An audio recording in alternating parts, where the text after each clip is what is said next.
E aí o que você vê? Você vê um monte de problemas aqui na higiene que você corrigiu e agora você começou a documentar. Então você viu centenas de riscos conhecidos. Olá pessoal, sejam muito bem-vindos a mais um Redcast, seu primeiro podcast de cibersegurança do Brasil. Para quem não me conhece, Eduardo Lopes, CEO aqui na Red Belt Security. Bom, casa nova, finalmente, tô até mais feliz, né? Tá uma coisa mais diferente. Isso, energia nova. Estresse passou. Mais ou menos. Mais ou menos. 4 meses de obra, aquela loucura, mas assim, aquela loucura deliciosa. E, Felipão, dá um giro aí depois para a galera conhecer, entender um pouquinho dessa nova maravilha que nós fizemos aqui. Isso, de novo, né? É para os Red Belters, para os nossos clientes, parceiros. E, claro, para esses ilustres convidados aqui com a gente hoje. Ao meu lado aqui, Adriano Lima, CISO na GRSA. Grande amigo. Dri, obrigado por ter vindo. Eu agradeço o convite. E Bruno Mota, CISO na Serasa Experian. Brunão, obrigado por ter aceito. Prazer é meu conhecer o escritório novo aí, privilégio de fazer parte aí, tentar contribuir com a comunidade. Maravilha. Primeiro podcast nosso aqui gravado, cara. Vai ser demais. Mateuzinho, você tá achando? Era nova, né? Vamos que vamos. Era nova, é isso. Nova era. Nova era. Não, fase, era. O que nós vamos falar hoje, pessoal? Vamos falar sobre gerenciando ameaças em meio à evolução dos ataques cibernéticos. Tanto fala-se, né, de novos ataques, prejuízos, e o objetivo aqui hoje é a gente bater esse papo e entender se realmente isso está sendo efetivo no nosso dia a dia, ou seja, se aquilo nós estamos sentindo a evolução desses ataques. Para começar, adorei esse dado que a Gabriela trouxe aqui para a gente. Olha que incrível e interessante. Se o crime cibernético fosse mensurado como um país, seria a terceira maior economia do mundo, ficando atrás dos Estados Unidos e da China. Previsão é que até o final de 2024, o crime cibernético cause danos totalizando 9,5 trilhões de dólares globalmente. Que é isso, hein? O valor está extremamente acima, né, dos 3 milhões registrados lá em 2015. E nós estamos falando que é um mercado mais lucrativo que desastres naturais, que principais drogas ilegais causa mais prejuízo que desastres naturais nos últimos anos. Então, assim, é um negócio que não para, né? Não para. A gente já ouviu falar, né, de algumas organizações também que saíram, talvez, ou estão diversificando o seu modo de ganhar dinheiro, mudando também para o crime cibernético. Então, de fato, isso está repercutindo em nossas vidas, nos nossos sonos, no nosso estresse. Não é, André? É isso aí. O desafio é grande. É grande. E da onde que é esse estudo, tá, gente? Do relatório oficial de crime cibernético da Cybersecurity Ventures. E outro dado bem curioso aqui é que os incidentes cibernéticos apareceram pela primeira vez como principal risco global no barômetro de riscos Allianz de 2024.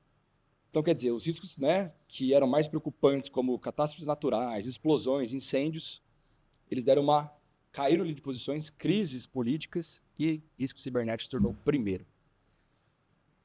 Bom, daquele susto, né? Daquele negócio meio tipo, o que eu preciso fazer? Só tá vindo o problema.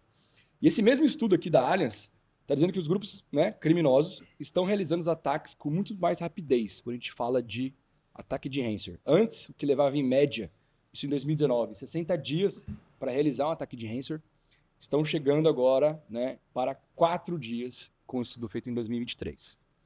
Sem falar mais aqui dessa parte de ataques, problemas, riscos, o que eu quero saber e jogar aqui para a gente discutir, né? Estamos falando de inteligência artificial, estamos falando de novos meios para proteger, para nos protegermos. Isso está sendo efetivo, primeiro, e será que essas ferramentas também de deepfake, inteligência artificial, estão já sendo utilizadas no dia a dia ou ainda a gente está se debatendo com aqueles ataques que aconteciam nos últimos 5 anos, né? Phishing, password spray, vazamento de credenciais, escalonamento de privilégio. Adriano, vou começar por você. O que você tem visto? Olha, na verdade, no que eu tenho visto e a gente tem acompanhado bem, sim, faz sentido, tem muito tipo de variável aí nesses ataques. A gente tem visto também o uso da inteligência artificial, muito.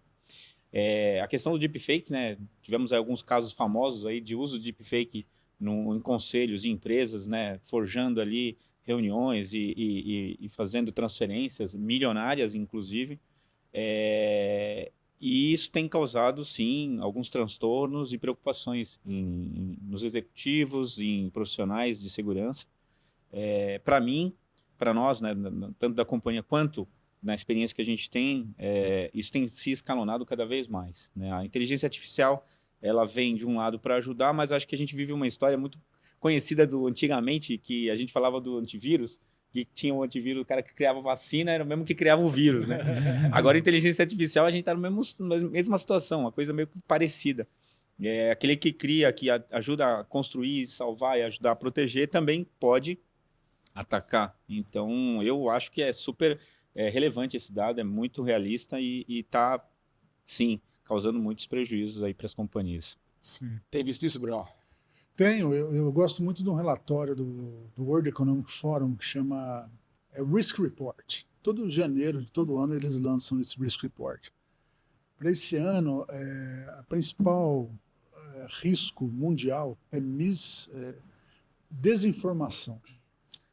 Depois disso vem polarização, depois disso vem cybersecurity, depois vem desastres naturais e outros, né? E esse é um problema no curto prazo, mas no longo prazo, cibersegurança permanece depois dos riscos relacionados a eventos climáticos. E um risco novo, em 10 anos que eles têm projetado, longo prazo, é os efeitos colaterais do Generative AI. São ameaças que a gente ainda nem identificou. Imagina, né? Então, isso mostra que a gente está tendo aí um desafio muito grande na área de segurança. Tem uma mudança no landscape tecnológico, tem uma mudança no landscape regulatório e tem uma mudança no landscape de ameaças, né? Sem dúvida, a gente tem visto alguns cenários, né, por exemplo, deepfake, que é um desafio para todos, né? E como a gente ainda não tem uma regulação de AI ainda, como é que a gente vai lidar com isso? Como é que a gente vai conseguir frear isso? Eu participei de um evento lá nos Estados Unidos, a RCA Conference, a gente fez uma agenda com a AWS já está fazendo uma marca d'água nas imagens que são geradas por AI. Isso vai permitir que a gente avalie, né? Faça uma chamada lá e fale, isso aqui foi gerado por vocês? São funcionalidades de segurança que vão ajudar a nos proteger dessas ameaças. Mas, enfim, é bem legal. O que eu acho é que a gente ainda vai conhecer muita coisa que a gente não conhece. Quando a gente fala de desinformação, que é o principal risco, segundo o World Economic Forum, a gente pode ver a influência do Generative AI também, a geração de conteúdo sob demanda, direcionado através de uma inteligência artificial, que é uma ameaça global, né? A gente tem eleição presidencial em todo o mundo e, com base nessas ferramentas, essa questão da polarização das redes sociais, do algoritmo, pode direcionar. Essa é uma grande preocupação global. Essa é uma ameaça latente que está na nossa frente e a gente não sabe como lidar com essas novas tecnologias. Essa ideia que você colocou, essa ideia não, né? Na verdade, a AWS não estava sabendo disso. Seria uma baita de uma saída, né? Se todas as plataformas... É claro que ainda vão criar-se plataformas que não vão ter esse tipo de footprint mesmo ali, né? Mas você colocar ali dentro da imagem, não que fique visível, né? Que você consiga olhar o hexa dela e visualizar ali que foi gerado por um IA, resolveria muita coisa. Exatamente isso, é uma marca d'água invisível. Dentro ali da foto... O código dele, né? Fica... Exatamente, aí você não consegue tirar. Você consegue avaliar se essa imagem ela foi criada por uma inteligência artificial. Quando for regulado, talvez a gente tenha isso por padrão, né?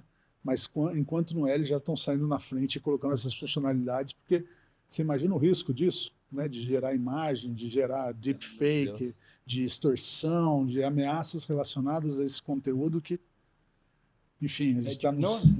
Eu estava viajando aqui nos ataques. Mas e no dia a dia? Porque assim, vamos dar um exemplo. Quando a gente fala de um phishing, né? A gente fala de um phishing em larga escala, evoluído, direcionado, spear phishing, aquela coisa toda. São ataques que a gente recebe. São técnicas que a gente, dia a dia, né? Seja na nossa vida pessoal ou até na profissional. Vocês têm enxergado esses novos ataques?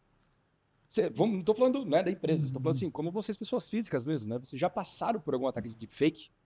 De ligação de voz? Não, eu, na minha experiência, não passei por um ataque ainda, mas tem aquele caso, né, que ligaram para um CFO e fizeram uma transferência, acho que uma empresa na China. Milionária. Esse é o Milionária clássico, em Hong claro. Kong, é isso. Tem- É, o que eu acredito é que isso já se noticiou, então já virou mídia. Sim. Eu acredito que ainda não é Disseminado massivo para ainda, todo tá? mundo, exatamente. Mas não é nem uma preocupação, acho que é um fato da inteligência artificial, é a velocidade que todas as coisas passam a se propagar. Então, para os dois lados, né? Para o lado bom de desenvolvimento de código, de novas plataformas, de ajuste de bugs em códigos, quanto para o lado malicioso, que vai ser a velocidade. E um efeito é o que você viu, de 60 e poucos dias, 60 dias para 4 dias, a eficiência de um ataque de ransomware. Então, é isso, essa velocidade vai ser assim. É uma Escala, coisa, né? uma coisa que tem ocorrido também, e isso também já é fato, é que esses ataques de phishing, eles têm sim melhorado de alguma forma. Não é mais aquele clique aqui. Aquele clique aqui ainda existe, mas ele já sabe que aquilo vai ser capturado por um antivírus. Eles estão criando outras formas de você ser enganado para continuar caindo no phishing. Ou seja, o e-mail vem de uma forma que parece um phishing, mas quando você pensa que não, aquele link é seguro, tem um outro link que esse sim é o que leva para o malware. Então, há uma inteligência por trás disso, tratando aquele e-mail, famoso e-mail, né, do phishing, de uma forma que ele tenta iludibriar o usuário para passar por um segundo estágio, onde ele vai e clica e aí fala, bom, aí agora eu consegui pegar. Tem essa possibilidade também, tem essa acontecido. possibilidade. Não, eles estão cada vez mais. Eu mesmo hoje recebi de novo uma ligação, eu falei no anterior e de novo, e agora não foi de celular, foi de um número fixo mesmo, 011, uma URA dizendo que o meu pacote do correio, né, tá travado, tá extradiado, sei lá o quê, que é para entrar no site, ele fala o site, né, rastreie seu pacote, gente, não entra, tá? É rastreie-seu-pacote.com, se eu não me engano, .com, você entra lá, carinha do correio. Só que isso já tá acontecendo, meu, há semanas. Eu falei, cara, como que ainda, né? Ou tá muito direcionado, que eu acho difícil, mas como que ainda não derrubaram, né? Não fizeram takedown em cima desse site. E aí eu tô falando um pouco de erro humano, talvez, né? Da gente cair nisso daí. Ainda acaba sendo um grande vertente, um risco que vocês têm? Sem dúvida. Agora, você falou uma palavra-chave, muito mais direcionado, com o poder de Generative AI, né, com o poder analítico de conseguir identificar o seu perfil e tentar direcionar um ataque para você. Hoje ele consegue fazer isso com uma velocidade, né, e com uma assertividade muito maior. Então o desafio vai ficar muito mais complexo, né, por conta dessa capacidade generativa, né, de conteúdo, de experimentação. Antes tinha que ter um ser humano atrás construindo um conteúdo direcionado para você. Agora tem uma base analítica que conhece o seu LinkedIn, conhece as suas pesquisas, que vai direcionar um tráfego que você está precisando de viagem para Boston na semana que vem. É isso aí. É isso aí. Então o desafio vai se tornar muito maior por conta dessa capacidade de processamento que a gente vai ter e dessa escala que é capaz de ser atingida com uma AI generativa. E tem um outro ponto também, em termos de riscos e ameaças, um estudo, na verdade foi um estudo que eu fiz para um evento que a gente participou recentemente aí, e conversando até com outros colegas, tinha até um colega do Exército, trabalhando para o Ministério da Defesa, estava lá no evento com a gente, e ele reforçou. A gente, na verdade, estava falando sobre computação quântica. Então, isso tudo que o Bruno está falando aqui, ele se incorpora e cresce ainda mais com a capacidade de processamento dos computadores. Quanto mais forte for o processamento, o computador ali, na capacidade analítica dele, maior a capacidade de gerar riscos e a inteligência. E a computação quântica, ela está surgindo, ainda tem estudos, o USP está fazendo estudos, o Ministério da Defesa está fazendo projetos sigilosos lá, mas com estudos da capacidade analítica e também de poder de ataque e defesa com base na computação quântica. Então tem coisas ainda por acontecer aí que estão ainda muito além da nossa capacidade de defesa ainda. Mas a inteligência ela vai ter uma força bastante grande nesse sentido. Na minha visão um desafio que a gente sempre teve foi como combater a engenharia social, né? E quando a gente pensa nos nossos times, em pessoas, o elo fraco, o elo forte, a gente já teve essa discussão algumas vezes aqui, como que a gente protege o ser humano que está ali para tentar identificar se aquele e-mail lá atrás era um fake. Agora não é mais um e-mail, o cara vai receber uma ligação de vídeo do Matheus falando que precisa pagar uma passagem e tal e aprovou, faz. Como que essa pessoa vai conseguir identificar isso e, claro, vão surgir tecnologias para ajudar nesse processo também. Mas é um caminho que eu acho que vai ser rápido também. Esse tipo de ataque. Engenharia social at scale. É isso. Então, vão ter que ter essas tecnologias que a gente talvez não conheça ainda, regulação para fazer proteção, reduzir. né? Quando a gente fala, tem pessoas que já me perguntaram, pô, por que não dá para fazer talvez uma proteção? Por que não antecipou? Eu não consegui ainda transformar meu cérebro para pensar antecipar dessa forma de proteger algo que ainda não existe. Uhum. E acho bem difícil. Acho que todas as defesas existentes hoje, seja bélicas ou não, acabam surgindo após a ameaça existir. Uhum. Então, foi o que você falou. A gente não vai ainda saber lidar com algumas ameaças, porque elas podem estar sendo utilizadas ou ainda estão sendo criadas e a gente não tem a menor ideia do que vai afetar. Que nem eu pego, se a gente for pegar os anos anteriores, a gente começou a disseminar a ransomware 19, mais ou menos, 18, 19, que começou aquela bagunça de ransomware para todo lado. Ok, mas você percebeu que era algo ainda meio direcionado. 2020, com digitalização, todo mundo VPN, aquela coisa toda, 21, abriu a porteira, né? Abriu a porteira, o negócio foi e disseminou. Explodiu o ransomware. Por quê? Por causa do RAS, eu acho, né? Ransomware as a Service. Então, quer dizer, eu, como sendo um hacker, dono de um grupo malicioso, hipoteticamente, né? A gente cria uma ferramenta onde eu não quero mais afetar as empresas. Eu quero ganhar uma porcentagem em cima de quem usar minha ferramenta. Isso que você falou de enriquecer um phishing, enriquecer uma engenharia social através de uma inteligência artificial, vai ser factível quando? Eu consigo usar o ChatGPT para isso hoje? Não. Porque eu não tenho os dados do Adriano. Mas vamos supor que eu tenho uma base de consumo e eu tenho minha própria machine learning, que é a minha inteligência artificial.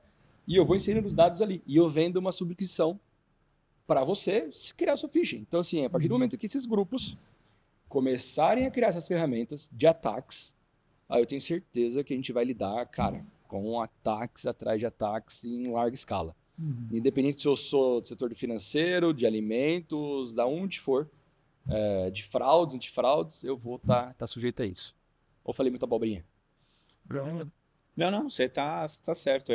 O risco, ele existe e o que a gente tem que fazer, nosso trabalho é basicamente justamente mitigar isso. E obviamente, é uma viagem do caos, né? A gente faz uma análise do caos pensando no pior cenário. É óbvio que esse cenário ele pode não se concretizar, mas ele tem uma pequena probabilidade de se concretizar. E se concretizando, o impacto pode ser grande. Então, nosso trabalho é meio que analisar essas teorias do caos e tentar computar isso de uma forma que transforme-se em valor, para poder justamente até justificar e ter os investimentos adequados, enfim, buscar soluções para ajudar a gente nesse sentido, porque sozinho a gente não resolve, não. Eu acho que você tocou num ponto interessante, que é os cenários do caos, né? E aqui a gente acabou se enveredando pelo lado de inteligência artificial e essas novas ameaças que estão surgindo, que a gente não sabe como que vai ser, a gente não sabe como que a gente vai proteger, a gente só sabe que quem está assistindo e a gente tem que ficar atento que vai chegar. Mas quando a gente pensa em gerenciamento de ameaças, no mundo atual, que tem a IA que está chegando e, puta, frio na barriga mesmo, mas tem um monte de coisa que a gente lida hoje no dia a dia. Vocês, nas cadeiras que vocês estão hoje, mais ainda. E a gente vê isso no dia a dia aqui com nossos clientes também. Como que vocês lidam, vocês entendem que hoje esse gerenciamento de ameaças no mundo, tirando a inteligência artificial que está vindo, na média, mercado, como é que isso está sendo feito? Está sendo bem feito? Ainda tem muito a melhorar? O que vocês têm visto no mercado? Eu já trabalhei no Walmart.com, empresa global, depois passei para o Magalu e agora trabalho na Serasa. Falando desse cenário, eu vejo muito uma diferença entre mercados, né? O cenário de mercados mais regulados, mais, né, gerenciados, você tem uma maturidade maior em relação à segurança.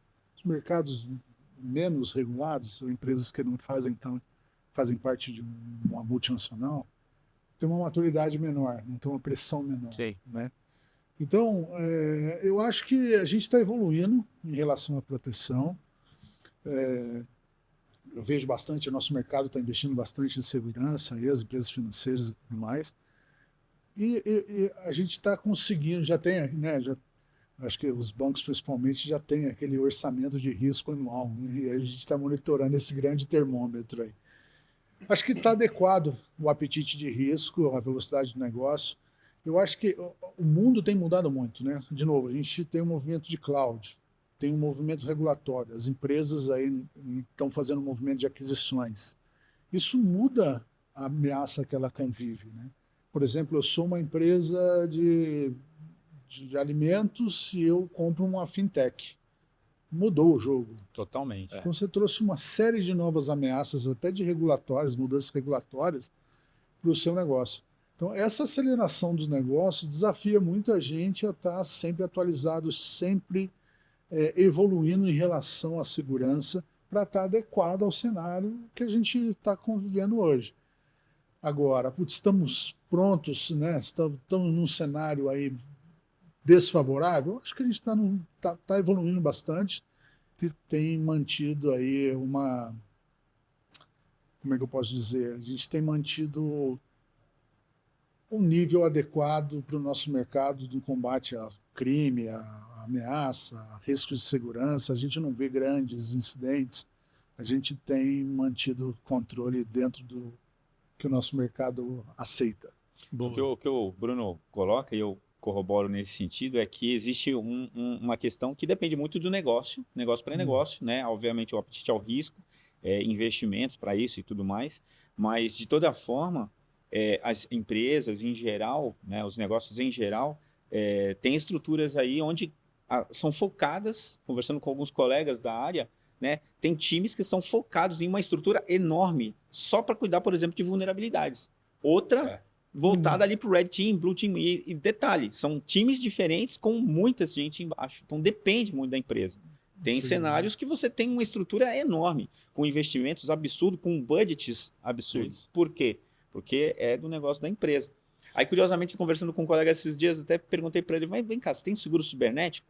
Aí ele falou assim, não. Falei, cara, uma empresa desse tamanho, você não tem seguro cibernético? Não, não tem. Aí ele falou, mas eu tenho dinheiro se eu tiver uma invasão, um ataque, qualquer problema. Tem. Quanto você tem? Tenho mais de 20 milhões. Eu falei, então você tem dinheiro. Seu seguro tá aí, Seu né? seguro tá aí. Então, aí ele falou um negócio que eu me toquei. E é verdade, cara. Você não precisa ter um seguro cibernético. Agora, se você tem um dinheiro que comporta, por exemplo, um vazamento de dados, um incidente com, obviamente, ali uma certa limitação, mas 20 milhões é uma certa quantia que você pode dizer, tem um dinheiro em caixa para eu poder, por exemplo, lidar com um vazamento, uma multa, uma penalidade, nesse sentido. Mas as legislações, a regulamentação, ela acaba meio que forçando algumas empresas a seguir por esse caminho. Então, um outro ponto que foi falado aqui e a gente precisa se ligar a gente tem sim a própria regulamentação da IA, a própria LGPD, que demorou um tempão para sair. Agora a gente está tendo aí, vai ter a eleição agora e já tem uma certa regulação, uma pressão pelo menos para controlar essa questão do uso da inteligência artificial para fazer deepfake e tudo mais. Então eu entendo que a gente tem alguns caminhos, mas obviamente que cada empresa tem um risco, um investimento, um apetite, varia bastante de uma para outra. Boa, boa.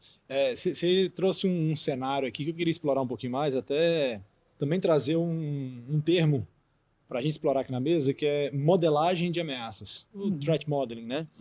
E aí é interessante você pensar em modelagem de ameaças quando você tem um negócio que está ali rodando há muito tempo, que você não mexe muito. Mas quando você vira para um cenário de uma empresa de alimentos, comprando uma fintech, e fintech, todo mundo hoje tem uma fintech dentro de casa, né? O negócio mais lucrativo do mundo é você ser um banco. Como que vocês fazem modelagem de ameaças, o mercado faz? Vocês veem isso como um exercício que é necessário ou é mais um buzz que a galera usa?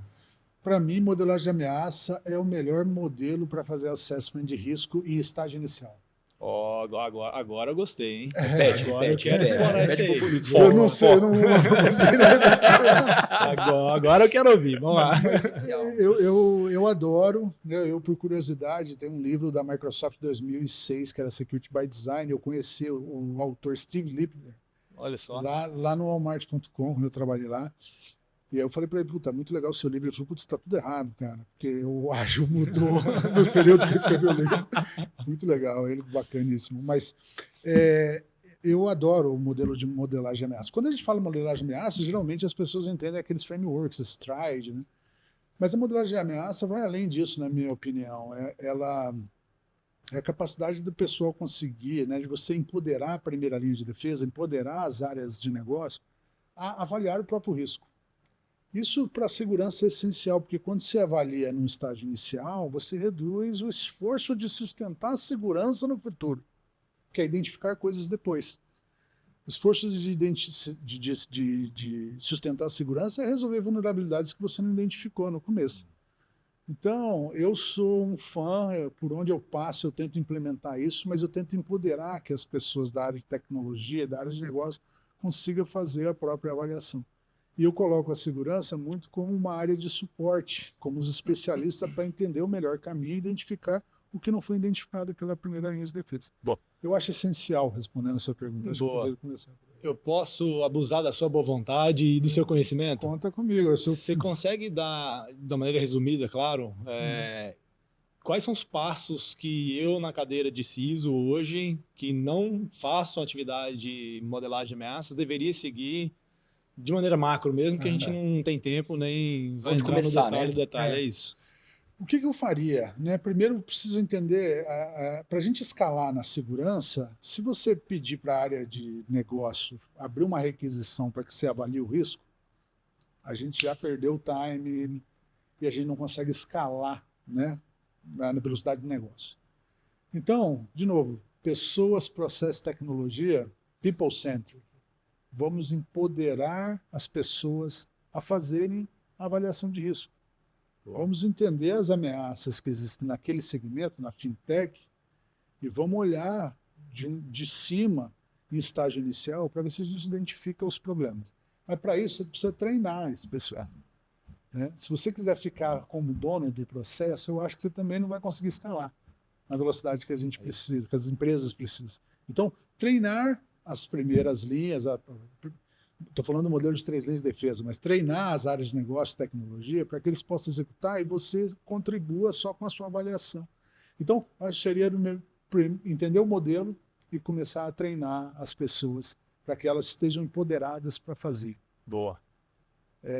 Eu estou tentando mais citar um caminho que você consiga escalar. Senão depois você vira um gargalo de tanta avaliação. Você imagina, num ambiente ágil, você tem mudanças incrementais. Só que mudanças do tipo, hoje eu sou alimento, amanhã eu sou fintech. Mudou o game, né? Se você fica ali recebendo requisição para reavaliar o risco, você vai em algum momento virar um gargalo. E você não faz mais nada da vida além Exato. E, cara, hoje as empresas precisam... Quantas pessoas tem na Red Bell? 185. 185. Você deve ter marketing, RH e segurança. Mas, na verdade, você tem que ter 185 profissionais de segurança. Segurança precisa ser um hábito. É isso aí. Tem que respirar, né? Tem que ser um hábito de todo mundo, tem que ser um conhecimento, não é só aqui, né? No varejo, no alimento, todo mundo tem que falar segurança, é people-centric, é o phishing que vai vir de forma massiva direcionado. Se o cara não for um profissional com conhecimento em segurança, a gente vai cair. Então, acho que people-centric é o futuro. Boa. Né? Boa. Adriano, modelagem de ameaças. Você usa, já fez, implementa? Cara, na verdade, não com essas palavras muito chiques que meu colega trouxe aqui, né? Eu tô quieto aqui, tô aprendendo uma aula. Né? Não, mas a gente tem, eu parto desse mesmo princípio, né? E até conectando com a tua pergunta anterior, falando de vulnerabilidades, não, nem todas as empresas, nem todos os times estão ainda aptos a isso, né? A gente tem, todas as empresas, pelo menos a grande maioria, tem as suas estruturas, pessoas aí, como a gente comentou agora aqui, e você depende de terceiros. Quando você depende de terceiro, de uma empresa terceira, essa empresa também precisa estar nesse mesmo contexto, também precisa estar preparada e apta, como o Bruno muito bem colocou aqui. Falar de segurança não é só, por exemplo, a área de segurança de TI, ou administração, né, o board que seja. É também o time de desenvolvimento da outra empresa. Será que esses caras entendem? Porque a gente às vezes está lá, crente que está abafando com 0 vulnerabilidade, aí quando você vai fazer uma análise de vulnerabilidade naquela ferramenta específica, você tem lá 3, 4 vulnerabilidade alta, média, crítica, e você passa para os caras tratarem, demora lá um mês, você fala, rapaz, não pode demorar isso tudo, porque tem que trabalhar nisso. Então, é um trabalho que você tem que fazer dentro de casa, fora de casa, trabalhar todo mundo para ter essa visão de análise de riscos e entender que o impacto não é só nosso, é também do terceiro. E o contrário, né? Ou seja, se o terceiro não estiver bem ali estruturado, a gente acaba pagando, por mais que a gente faça conscientização, tenha ferramentas, tenha tudo isso, você tem uma brecha que entra por fora, você fala, caramba, e olha que eu falei ainda, mas... Eu acho que esse é um exemplo muito bacana de modelagem de ameaças. Porque Exato. o seu terceiro é uma ameaça. Então, no Exatamente. seu mapeamento de ameaças da sua organização, você identificou que seu terceiro é uma ameaça. E eu falei isso em algum headcast lá atrás, eu gosto muito dessa frase, que é: você terceiriza um serviço, mas você não terceiriza o risco. O risco é seu como organização. Então, você, Exatamente. responsável por segurança dessa organização, você precisa mapear os seus riscos, as suas ameaças e lidar com elas. É por isso, Se você quiser colocar no bolso, numa caixinha e deixar de lado, a decisão é sua também. Exatamente. Mas você tem um mapeado do É que por que isso que no modelo que você precisa pelo menos tentar ir de novo, né, a questão do suporte dessa área como suporte, segurança, né, como um suporte, você precisa treinar o executivo, treinar o teu terceiro, teus colaboradores, acima de tudo. Porque esses caras, eles podem ser esse suporte para você ter um mínimo de segurança ali. Pelo menos um pouco da consciência, né? O cara saber que foi ele que foi o responsável, pelo menos, né? É isso aí. É. Cara, adorei essa parte de metodologia de ameaça. Né? Fazia tempo Boa, que eu não né? puxava. É boa, é muito É. boa. Seguindo essa mesma linha. Pô, vocês são CISOs de mercado. Né? Se for olhar, depois dê uma olhada no LinkedIn deles lá para vocês entenderem o que eu tô falando. Se vocês fossem falar de indicadores que vocês... Eu sempre gosto de fazer essa pergunta porque as pessoas que vão nos ouvindo vão pegando um pouquinho do que ver. Indicadores. Né? Hoje a gente está falando de várias telas, várias ferramentas, várias soluções. Aí olha para o básico bem feito, aí depois olha para XDR, aí depois sai aqueles negócios, né? Do 8 a 80 no mesmo dia em vários casos. Quais são os indicadores que vocês mais analisam hoje? Ou risco? O que você está acostumado a olhar? Eu tenho 20 anos aí de segurança da informação. Já passei por diversos cenários. Depende do momento que está cada companhia. Tem empresa que você precisa, né? Tem até um outro documento do World Economic Forum também que chama Cyber Security Outlook, que ele separa Cyber Security, Cyber Resilience e Cyber Risk. Cyber Security é quando a gente está falando de higiene. O que é o KPI na higiene? É cobertura, né? Se os seus ativos críticos estão com todos os controles de segurança que você oferece, e gestão de vulnerabilidade, gestão de acesso privilegiado, esse é o hygiene que a gente chama, cyber security. Quando você fala de cyber resiliência, você já muda, você já começa, os riscos que eu tenho conhecimento estão documentados, porque você já começa a falar de um nível de governança, né? E aí o que você vê? Você vê um monte de problemas aqui na higiene que você corrigiu e agora você começou a documentar. Então você vê centenas de riscos conhecidos. E aí quando você começa a ganhar o jogo, quando você está falando de cyber risk, imagina o piloto do avião, né? Quando você está nessa fase aqui, ele não sabe nem o que está acontecendo debaixo do capô. Quando você está na fase de cyber resiliência, ele sabe que o cenário é desafiador. Quando você chegou nesse cyber risk aqui, as coisas já estão sendo tratadas na raiz, no threat modeling. Então depende muito do momento que cada uma das empresas estão. O que eu vejo no nosso mercado é muito cybersecurity, né? Total. Muito higiene, vencer a guerra da vulnerabilidade, vencer a guerra da vulnerabilidade em container, vencer a guerra da vulnerabilidade em escala. Então, o indicador varia do momento de cada uma empresa. Com empresas mais maduras, a gente já está falando de risco documentado. Então, Risco de terceiros, já começam a analisar os terceiros. aí já chegou aqui, já começou a falar de ecossistema. É. Já parou de olhar para a higiene e já está começando a falar de ecossistema de segurança. E aí, aí você já está num nível de maturidade super bacana. Né? Mas depende de cada momento, de cada empresa, de cada segmento, né? De como é que a segurança está dentro da companhia, né? Você está aqui ou você está aqui. Exatamente. Qual é o tipo de visibilidade que eu preciso dar para o board? Exatamente. Que aí eu vou mudar meus indicadores, vou mudar... E você, Adriano, o que você gosta de ver lá? Assim, não especificamente, tá, na atual, mas como profissional. Então, eu basicamente, cara, eu parto de um princípio que eu gosto de um assessment, eu gosto de fazer uma análise, ter ali os controles, seguir de repente um NIST, um ISO 27001, já de muito tempo eu venho do mercado de cartões, também atuei muito nessa área, e conversar com essas bandeiras de cartões, aí você ganha aquela bíblia de compliance das bandeiras. Eu gosto ainda, e na verdade tá enraizado dentro da nossa área, né? E porque você tem por onde seguir e você segue umas best practices ali, né? Segue práticas melhor. E quando você estabelece um controle, não que nem necessariamente precisa ser uma ISO, ou precisa ser uma niche, ou enfim, um padrão que você consegue fazer um controle, mensurar, de repente, trimestralmente. Mensalmente é mais difícil, porque tem muita coisa ali, mas trimestralmente, pelo menos, você consegue chegar nesse modelo que o Bruno comentou aqui, onde você começa a ter a higiene, começa a ter uma ideia da visão dos riscos e também começa a tratar esses riscos aqui. E é onde eu acho que é interessante também você aproximar mais do board, porque é onde você consegue transformar esses riscos em valores e apresentar o impacto, o custo do impacto que aquele risco pode acontecer, pode causar se acontecer, se vier a acontecer, né? Então eu parto de um princípio de fazer assessments contínuos e, obviamente, você parte de um princípio que você sabe onde você está, né? E onde você quer chegar. Eu acho que é extremamente, além de ser didático, te ajuda a pôr o pé no chão, falar, bom, eu sei que eu tenho essa vulnerabilidade, eu sei que eu tenho essa deficiência, necessidade aqui, necessidade ali, e aí você começa a criar uns KPIs críticos, né, ali para você poder fazer essa avaliação e montar até um plano para o próximo, ó, esse ano eu sei que eu tenho essas deficiências, não dá para eu fazer, mas, pô, no ano que vem deixa eu ver se eu consigo fazer um trabalho assim. E acho que isso faz crescer não só, né, a estrutura em si, como o time, as pessoas, o próprio board, né, que acaba entendendo e aprendendo um pouco mais, porque você vai chegar para falar no ano que vem, ou no mês que vem, sobre aquela vulnerabilidade, aquele problema, ó, lembra que eu falei lá atrás? Pô, a gente precisa colocar no orçamento esse valor aqui para a gente conseguir. O cara não vai deixar aquele 1 milhão, mas de repente os 500 mil você consegue. Ou no máximo os 30 mil, né? Você vai chegando naquele valor, tenta negociar alguma coisa. Comecei com 500, cara, tô com 30 mil, tô Já tô bem. feliz, alguma coisa já dá para fazer ali. Vai Né? sair, vai sair. Eu tava hoje conversando com o Leonel, numa reunião que estava interna, sobre criação de dashboards executivos, né?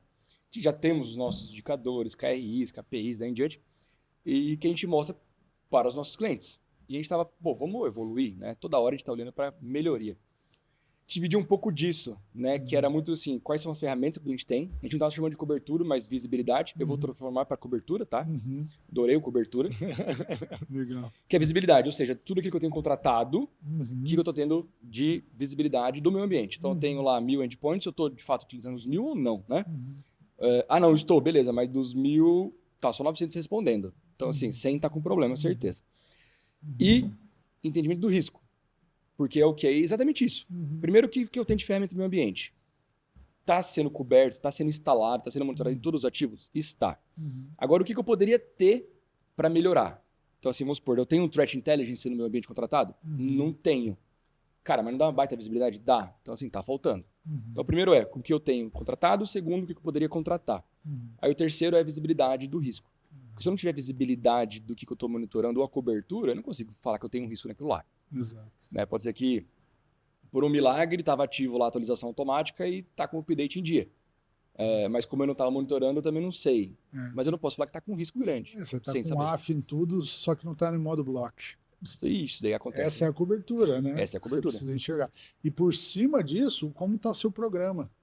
Porque aí você vai adicionando indicadores nesse seu dashboard agora eu quero monitorar se está 100% AF em modo block. Aí você faz uma média ali, se tiver tudo no mínimo 95%, a gente está ok. E aí para monitorar a evolução do seu programa, um framework, um NIST da vida, CMMI, você estou nesse nível, estou nesse nível, estou nesse nível, aí você consegue mostrar para o board a evolução do seu programa. Exatamente. Então, quais KPIs? Tem essa questão da governança, tem a questão da saúde, que é muito que a gente está falando aqui agora, né, de cobertura também. Da higiene mesmo, como todo. Higiene. Cara, tá vendo que aula? Porra, várias ideias, hein? Eu falo, cara. Quando Lança vem... um produtinho novo aí. Aí, ó.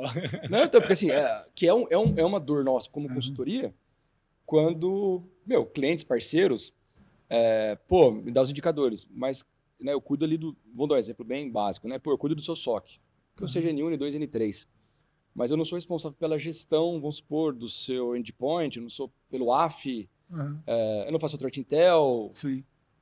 E aí, não, mas você é meu SOC, eu tenho que ser responsável por toda a visibilidade. Então, assim, a gente assumiu que isso daí também é responsabilidade nossa, e eu acredito que seja, de fato. E estamos com esses dashboards para realmente ter essa visibilidade.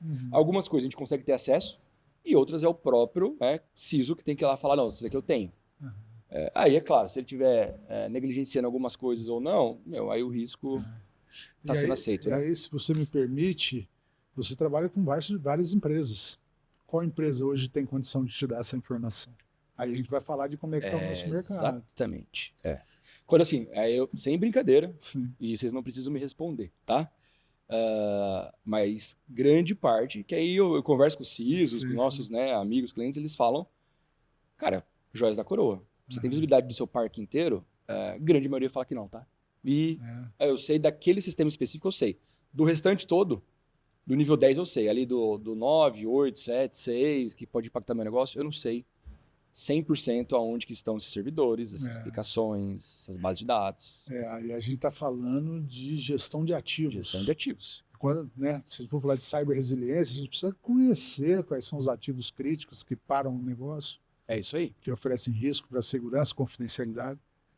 É isso aí. Então tem um desafio anterior aí. E é um baita desafio. Exatamente. O famoso Shadow IT, né? É um baita desafio, né? Você ter essa informação vindo de várias outras empresas, vindo de terceiros, vindo da sua área de TI, de infraestrutura.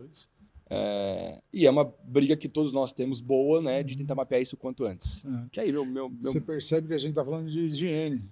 De ter visibilidade do ambiente e cobertura do que a gente contratou como segurança. Essa questão, ela permeia todas as áreas, né? De novo, eu reforço ainda essa questão do assessment, porque a joias da coroa, né? O Shadow IT, os terceiros que a gente falou, né? Sistemas que a gente usou aqui, se você faz esse assessment, você vai avaliando e, obviamente, você vai crescendo, você vai melhorando um passinho de cada vez. Em 3 anos, você está em maturidade 2, pô, você pode chegar numa maturidade 4 e trabalhar, obviamente, para uma excelência pensando num 5. Difícil? É difícil pra caramba. Eu acho que hoje é difícil dizer uma empresa 100% segura, né? A gente já tem aí acho que não existe, né? Consciência de que o desafio é grande. E muitas vezes você não precisa chegar no 5, né? Não. Dependendo da sua realidade. Fazer o básico direito já está bom. Já está pelo menos no caminho. O que eu gosto muito do assessment, como você mencionou, é que ele te força a olhar para ameaças de uma maneira mais ampla, que ele tira o seu viés como pessoa profissional, especialidade, vai? Então ele te força a olhar e falar, cara, eu sou especialista em vulnerabilidade. Não, pera, você tem que olhar para a segurança física. Segurança física gestão também. de acesso, gestão de ativo. Ecossistema. Todo o ecossistema. Exatamente. Du, sabe o que eu queria? Que esse episódio durasse mais umas 2 horas, porque tem coisa pra caramba. Cara, eu ia dar um outro exemplo aqui, e eu vi o Felipe ele bravo, já não tô nem olhando pra ele. Ele já falou 40 minutos, já passou 40 minutos, mas aqui, eu tô nem olhando pra ele. Eu ia dar só um exemplo de uma reunião que nós tivemos com o CEO, né, de um banco, e ele mencionou, assim, na conversa, né, a gente fez lá um teste de intrusão, engenharia social, acesso físico, né, ao local deles e tudo mais. E nesses negócios de risco, né, ele se pegou falando, ele falou assim, pô, antes ele falou, pô, a catraca do tal andar tá lá com uma placa de quebrado, né, e, cara, eu simplesmente, a portinha do lado, que tava lá, se identifique antes, mas eu só empurrei, tava aberta. E aí ele falou assim, pô, sou um banco, tô aqui cuidando de indicadores de altíssimo nível de maturidade, nós estamos aqui numa reunião onde um teste de intrusão físico se deu por causa de uma portinha que a catraca estava quebrada. Não foram vocês que quebraram não, né? Eu falei, não fomos nós. Tá, porque tava lá, ela nunca quebrou e está quebrada. Então são coisas que, independente, né, do que você está olhando de qual é o seu nível de maturidade, você tem que ter essa visibilidade completa. Gente, 40 e poucos minutos, baita de um bate-papo, voou, né? Voou rapidinho. O tempo. O Felipão deu uma geral já na imagem, né? Vira a chopeira que tem ali atrás agora. Plugado já. Funcional. Mas brincadeiras à parte, gostaria muito de agradecer. Adriano, quer dar alguma dica, quer dar alguma mensagem final para quem está nos escutando aqui? Cara, só agradecer mesmo e dizer que a gente tem vários desafios, mas é uma área extremamente cativante, motivante, tem o seu lado estressante, porém, para quem gosta, é um segmento que tem muitas oportunidades, muitos desafios aí. Eu, particularmente, curto muito e agradeço o convite. Prazer estar aqui. Prazer, de verdade, de verdade. A gente é meio masoquista, né? A gente gosta de... Não sei o que acontece. Mota, e você, meu querido? Não, obrigado, privilégio estar aqui com vocês, com o Adriano aí, aprendi bastante aí com vocês, acho que para a comunidade o que vocês têm feito é essencial, né? E como o Adriano falou, a nossa área é cativante, desafiadora. Para quem gosta de desafio, vem que tem muita oportunidade, tem muito desafio, tem desafio em escala. Vamos juntos que a gente precisa virar esse jogo, né? E subir a barra do mercado, falar de ecossistema, trabalhar junto para cobrar a segurança do parceiro, cobrar a segurança dentro de casa e elevar a barra do Brasil para garantir que todo mundo consiga. Ser referência, né? E não é difícil, cara. A gente tem Não profissionais. ser só lembrado nos ataques, né? Ser lembrado também nas defesas. Exato. Pô, e nós temos profissionais no nosso mercado, no nosso segmento, que são absurdos, né?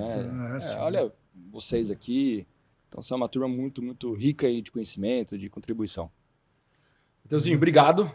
Cara, eu queria falar que eu tava com saudade de estar aqui já, cara.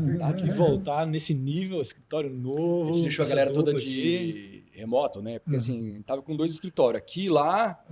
Falei, vamos dar uma liberada a todo mundo, ficar home office. Mas é pouco tempo, não acostuma. Foi 100% home office.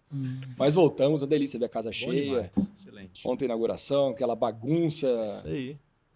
discurso, choros, aquela coisa maravilhosa. Mas deu tudo certo. Tá todo mundo vivo hoje. Isso que é importante. Quase todo mundo, imagina. Quase todo mundo. E, gente, obrigado a vocês, tá, que nos acompanham, obrigado a vocês que nos assistem com frequência e que nos impulsionam de verdade a continuar com esse tipo de colaboração com todos vocês. Quem ainda não nos segue, quem ainda não assistiu os outros episódios, estão ali tanto no YouTube, estão dentro do nosso próprio site, tem ali todos os links, né, Spotify, Deezer, daí em diante. E acesse o nosso site que tem mais informação lá. Brigadão, espero vocês até a próxima. Um grande abraço. Edgecast.